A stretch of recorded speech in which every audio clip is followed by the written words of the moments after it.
James Lacey here from Sweet Science of Fighting. We have another breakdown today. We're going to look at Michigan football. So they just won the college football national championships. I guess that's what they call it here. I'm not American, so for all you Americans, you can correct me for sure. But we're going to look at some of what they do and what we can learn from what they do and apply it to combat sports. Coming to you from a very cold day here in Texas. If you're Texas bound, you'll know what I'm talking about. This damn freeze coming through. Alright, so, as always, nothing against anyone in any of these videos, any coaches, nothing. It's just my opinion, personal preferences, etc., as usual. So, our mission as a strength and conditioning, let's see what's going on here. I think it's actually funny in football, American football, this is the only sport in the whole world where strength and conditioning coaches and strength training is performed in these ways. It's actually quite interesting. Like, you have to have the personality and the size to work in college football. It's interesting, put it that way. And everything always done on the whistle, everything done military style. It's a very American football thing, and it doesn't exist anywhere else in the world. I can, if you want, put in the comments, I can dive more into that too. But let's see what else we got going on here. I'm going to skip through this too, so we can kind of sum it all up with what everyone's doing.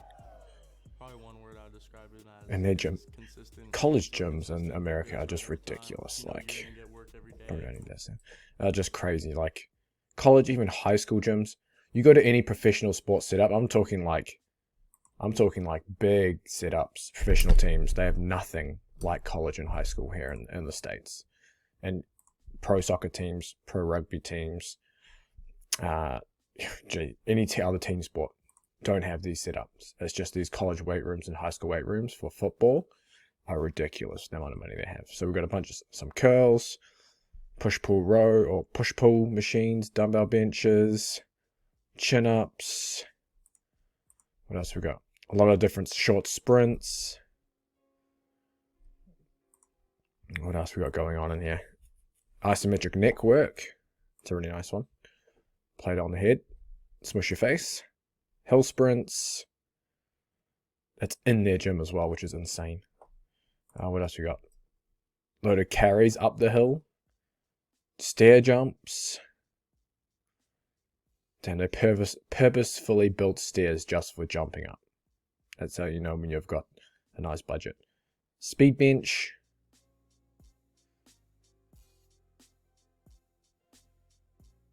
Damn, some Jats college dudes, eh?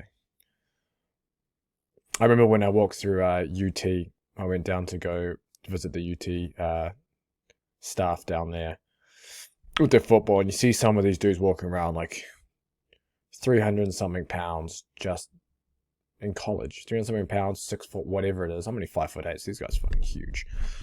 And, you know, in college, just like stupid genetics. Weighted planks. What else we got going on in here? I think that I skimmed through this video before, and then recovery stuff. Okay, perfect. So let's just run through the general idea. And I think if more combat athletes trained like some of these football players, you'll be far better off than what we typically see in a lot of combat sports strength and conditioning videos. And I've broken down a shit ton on the channel. You can check those out. But they all kind of run the same thing within combat sports. A lot of work, a lot of random exercises put together, everything pretty much done in a circuit. No real intent behind the exercise. And I think that's a big one in combat sports. There's the only intent is doing things hard, but there's no intent in speed in the thing. You watch how some of these football guys train. Everything's done with intent. Everything's done at trying to move things as fast as possible, as hard as possible, or move themselves as fast as possible. In a lot of combat sports training videos, you don't see that. You just see, can I gruel and grind through this circuit or exercise and work as hard as possible to do it?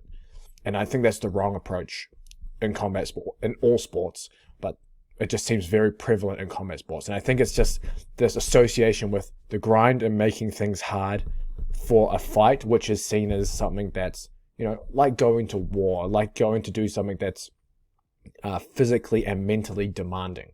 So I'm going to bring physically and mentally demanding into my training.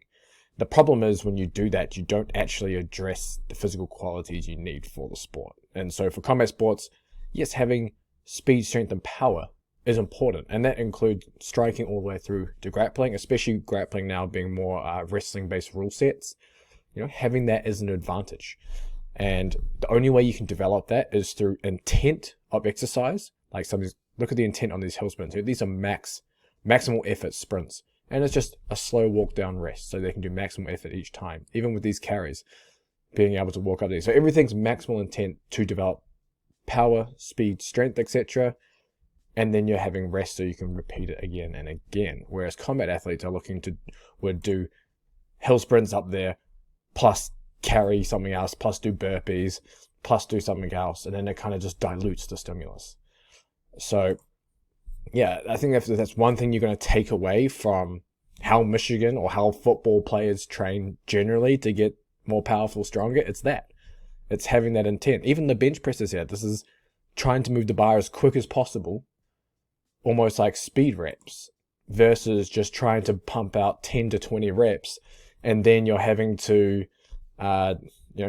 take that fatigue and then do something else afterwards, or whatever it is. So yeah, that's just my take on this, and I think that's something the biggest thing you can take from that is just that intent of exercise. That's literally it. You could even look at some of the exercise selection. Yes, they're doing a lot of the traditional stuff here. I guess nothing too fancy either. So, some combat sports videos, you see some very, I guess you could say, exercises that you can't really overload, whether that's speed or force or strength.